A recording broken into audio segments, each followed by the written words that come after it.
উনি বলল, "ধুর, তোমার ওইসব কথা বাদ দাও তো। দেখো, সে আবার আমার কাছে আসলো। আইসা আমারে বলে, 'দেখো আমি তোমার অনেক সুখ দিম। তুমি একবার আমার সাথে আসো। একটু থাকো আমার সাথে। আমার এই সুখ পায়া তুমি তোমার জামাইরে ভুইলা যাইবা।' বললাম, "ছি ভাইয়া, আপনার লজ্জা করে না? আপনি কি বলতেছেন এগুলা?" আমার নাম শিল্পী। আমি মানিকগঞ্জ থেকে বলছি।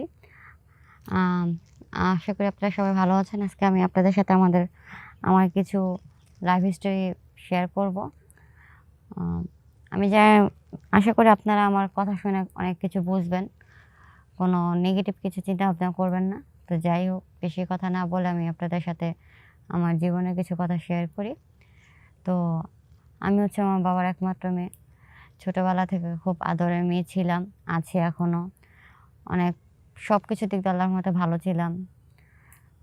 পড়ালেখার দিক দিয়ে, ঘরে সাংসারিক দিক দিয়ে, কাজকর্ম সবই পারি।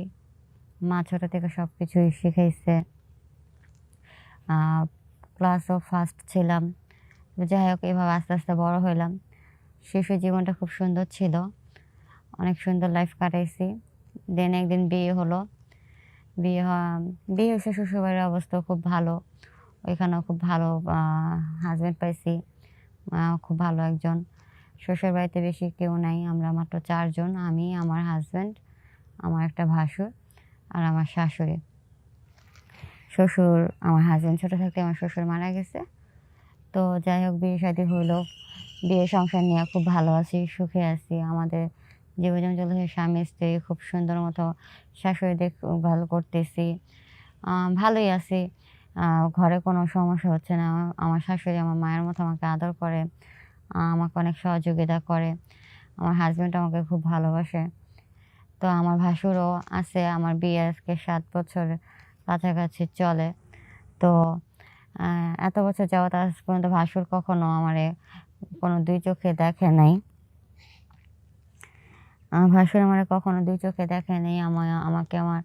আমাকে তার ছোট ভাইয়ের বউ হিসাবেই আদর স্নেহ করছে। যেমন তার ছোট বোনের মতো। এরকম আমার কাছে মনে হইছে এত বছর। আমি আমার ভাসুরের সাথে বড় ভাই হিসাবে সম্মান করছি তারে। খুব ভালোবাসতাম বড় ভাই হিসাবে। তো ৭ বছর পরে সে আমার সাথে হঠাৎ দেখি, মানে হঠাৎ কিছুদিন যাবৎ দেখি সে কেমন জানি আমার দিকে তার তাকানোর স্টাইল, কীভাবে জানি সে আমার দিকে এমনভাবে তাকায় যে আমি তার ছোট ভাইয়ের বউ না, হয়তোবা খুব খারাপ নজর আমার দিকে তাকায় কুদৃষ্টিতে। তো তো আমি সেটা এই কেয়ার করি না। ভাবছি হয়তোবা এমনি, আমি ওইটা খেয়াল করতাম না। তো যাই হোক, এভাবে গেছে। একদিন আমি ছাদে গেছি কাপড়-চোপড় আনতে। তো সেখানে আমার ভাসুর ছিল। তো আমি আমার কাপড়-চোপড় নিয়ে আসা দরকার নিয়ে আসতেছি। তো আমার ভাসুর আমাকে হঠাৎ করে আমার হাত ধরা টান দিল। পরে আমি জিজ্ঞেস করলাম, "ভাইয়া কিছু বলবেন?" পরে বলল যে, "বসো।" তো আমি বসলাম। ভাবলাম যে ভাই, বসতেই পারি, কথা বলতেই পারি। তো কথা বললাম। কথা বলতে, বলতে উনি আমাকে মানে এমন কিছু কথা বলে, সে যে আমার ভাসুর তার ধারা আমি এরকম কিছু আশা করি নাই।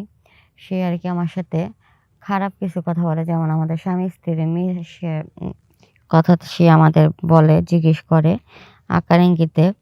তো তখন আমি বলি যে, "ভাইয়া, আপনি কি বলতেছেন এগুলো? আপনি তো আমার বড় ভাসুর।"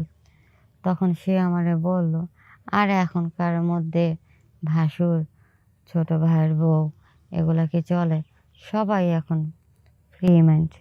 কিন্তু আমি বললাম, "দেখেন, এটা কিন্তু আপনি কথা ভুল বলতেছেন, কথা ঠিক বলতেছেন না। আপনি কিন্তু কাজটা খারাপ করতেছেন ভাই, এগুলো আপনার বলা উচিত না।" পরে সে আমারে বলে যে, "কি উচিত না? দেখো, আমার ছোট ভাই তোমারে কি খুশি রাখে, তার থেকে বেশি খুশি আমি তোমাকে করব। তোমার যা লাগবে আমি তোমারে দিমু। তোমারে আমি অনেক খুশি দিমু, অনেক সুখ দিমু। তুমি একদিন আমার সাথে সময় দাও।" তখন আমি খুব রাগ হইলাম। ভাইয়া, আমি চিল্লাইয়া উঠলাম, "ভাইয়া, আপনি কি বলতেছেন?" পরে বলল, "আরে চিল্লাইতেছো কেন? বসো, চুপ করে কথা বলো। তো ভাবলাম সে আমার বড় ভাসুর। তো চুপ হয়ে গেলাম। পরে আমি বললাম যে, "দেখেন ভাইয়া, এত বছর হয়েছে বিয়ের, আপনি কোনোদিন আমাদেরকে এভাবে কিছু করেন নাই। আমি আপনারে আমার ভাইয়ের মতো জানি। কিন্তু হঠাৎ করে আপনার এমন কি হয়ে গেল যে আপনি আমার সাথে এভাবে কথা বলতেছেন?" পরে বলল, "দেখো, মানুষের মন চেঞ্জ হতে সময় লাগে না। আর এমন তো না যে তুমি আমার আপন বোন।" আমাকে ভাইয়া, আপন বোন হইলেই কি মানুষ খালাতো বোন বা ভাইয়ের বউ, ছোট ভাইয়ের বউর সাথে কি মানুষ বোন ভাবতে পারে না? উনি বলল, "ধুর, তোমার ওইসব কথা বাদ দাও তো।